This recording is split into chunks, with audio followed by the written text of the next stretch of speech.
Goeienaand, good evening, fellow South Africans and citizens of the world. And wow, amazing what's going on behind the scenes. You know, we go about our daily lives and don't realize what is actually going on behind the scenes that's going to impact us down the track. And not in a good way. Now, there's a piece here which is about the expropriation of land in South Africa. And the nuts and bolts of this piece I'm going to read to you, which I'll link down below this video, is the fact that if you are a foreign-owned company in South Africa with land, you're pretty well okay. They're not going to touch your land. But if you're a South African white farmer, they can do what they like with your land under expropriation without compensation. Now, clearly, to me, that's arse about face. It should be the other way around. But look, I'm just going to read to you the article because it really tells you how corrupted the entire system is around the world when it comes to land expropriation. This is international law we're talking about here. On July the 31st, South African President Cyril Ramaphosa announced that he would support amending the South African Constitution to allow for the expropriation of land without compensation. An important question that this announcement raises is whether South Africa's international obligations require the country to provide compensation for the private property that it seizes, and if so, to whom? Bit of the background history to this. When apartheid ended in 1994, 87% of South Africa's land was owned by white citizens, who in turn made up only 10% of the nation's total population. To address this disparity, the new South African government adopted a willing buyer, willing seller program. In theory, the government would pay fair market value to any white landowners who were willing to sell some or all of their property, which the government would then lease out to poor black South African farmers. However, in practice, this program has largely failed its intended purpose, and as of 2017, roughly 72% of all of agricultural land in South Africa continued to be owned by the nation's white minority. Now, what they don't say here is the fact that most of the really good productive land is in black hands. If you go out to the Karoo and you go out to the Northwest Cape and places like that where you've got to have huge farms to support 100 head of sheep because they're so dry, you can see the disparity when they're talking about percentages here. They should be talking about productivity on the land. But of course, this is kind of left out of the picture. Anyway, let's continue. Ramaphosa's announcement comes after a particularly turbulent period in which wide-scale protests, an economic recession, and a massive corruption scandal lifted him into the presidency. Upon assuming office, Ramaphosa faced pressure to deliver comprehensive reforms, not only from the streets, but also from the more progressive wings of his own party, and from the increasingly powerful far-left Economic Freedom Fighters Party.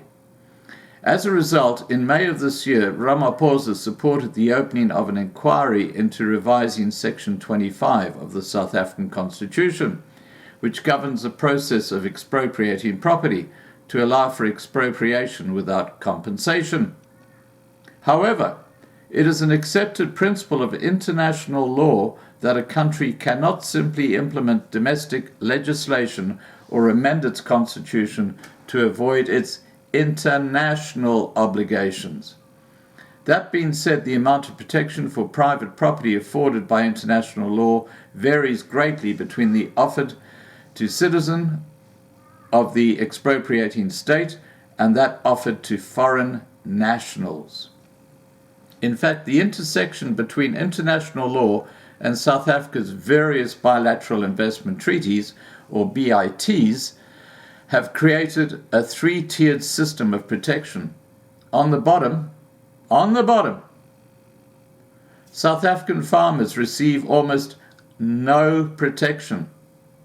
Slightly better off, new investors in South Africa will benefit from the requirement of providing appropriate compensation under customary international law.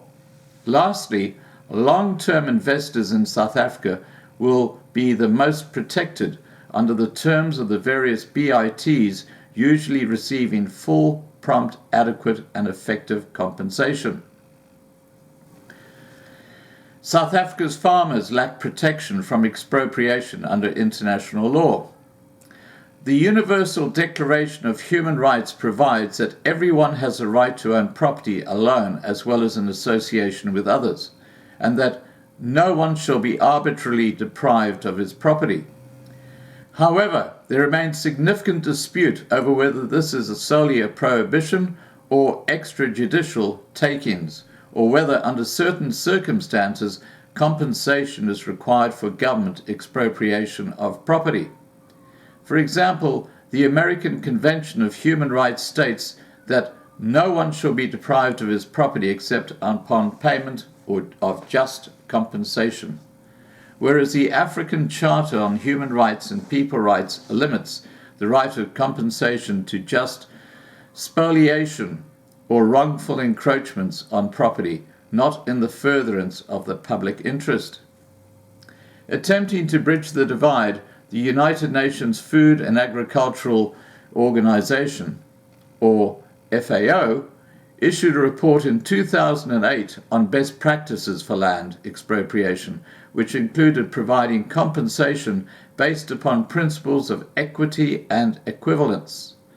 That being said, the report intentionally refused to take a stance on the legality of compulsory expropriation with less than full compensation, simply stating that such state action was highly controversial.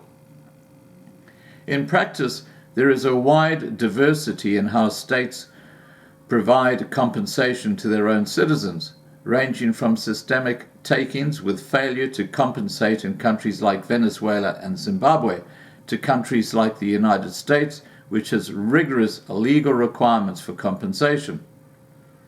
As a result, it cannot be said that there is any consistent state practice or opinio juris surrounding the obligation of states to provide compensation after expropriating the property of a national. With this in mind, it appears that South Africa's white farmers will be left with little recourse to receive compensation for their land should their government decide to amend the nation's constitution. Customary international law will provide some protection to foreign investors. Foreign investors in South Africa benefit from a more robust range of protections under customary international law than South Africa's farmers. States claim that international custom requires providing one or two differing standards of compensation. The first, as summarized in the Hull Doctrine and generally supported by developed states, is that expropriation must be met with prompt, adequate, and effective compensation. The second standard, which is favored by developing states, is the much more fluid, appropriate compensation standard. It is worth pointing out that there are disputes about what appropriate means. For example, in Aina Corporation versus the government of the Islamic Republic of Iraq, the Iran-US Claims Tribunal maintained that appropriate compensation should be interpreted as fair market value, whereas the UN Conference on Trade and Development in 2012 issued a guidebook on expropriation, which stated that under the appropriate compensation standard, less than full compensation may be justified when it is fair in the circumstances of the case. What is not disputed, however, is that under customary international law, some form of compensation is required. How about the long-term foreign investors who are protected under South Africa's BITs? Perhaps more comforting to foreign landowners are the protections offered by the nearly 50 BITs that South Africa has entered into over the previous years. These agreements provide protections above and beyond that of customary international law, including an enshrinement of the Hull Doctrine's requirements of prompt, adequate, and effective compensation. While South Africa's previous administration had terminated many of its BITs, those BITs frequently contained sunset clauses, which continue to protect individuals who invested in South Africa while they were in place. As a result, while pre-existing investors have been grandfathered in under the terms of their nation's respective BITs, new investors will instead have to rely upon customary international law and South Africa's Protection of Investment Act, which ominously states that the expropriation of private property will be governed by Section 25 of the South African Constitution. This is the very same section that is currently up for revision. Conclusion. Under the three-tiered system elaborated above, it is likely that long-standing foreign landowners will be the most insulated from land expropriation by the South African government. This is because the terms of their corresponding BITs not only afford them full Hull Doctrine levels of protection, but also provide a clear venue outside of South Africa where they can seek a remedy should South Africa refuse to provide any compensation. On the other hand, prospective foreign investors might be scared away from South Africa by the flexibility of the appropriate compensation standard and by the absence of a clear venue for arbitration under customary international law. Lastly, it is clear that South Africa's own citizens will bear the brunt of any government land expropriation scheme, as their rights to compensation appear to begin and end with those enumerated in the South African Constitution. As I said, this is completely arse about face.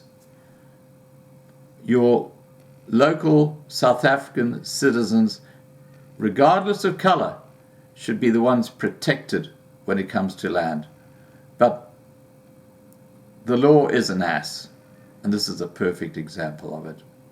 Alright guys, please remember to subscribe to be kept informed. Ring the bell for the updates. Please like this video. Please share this video. There's a link below in the description directly to this article with also the addendums. And finally, please take care. Bye for now.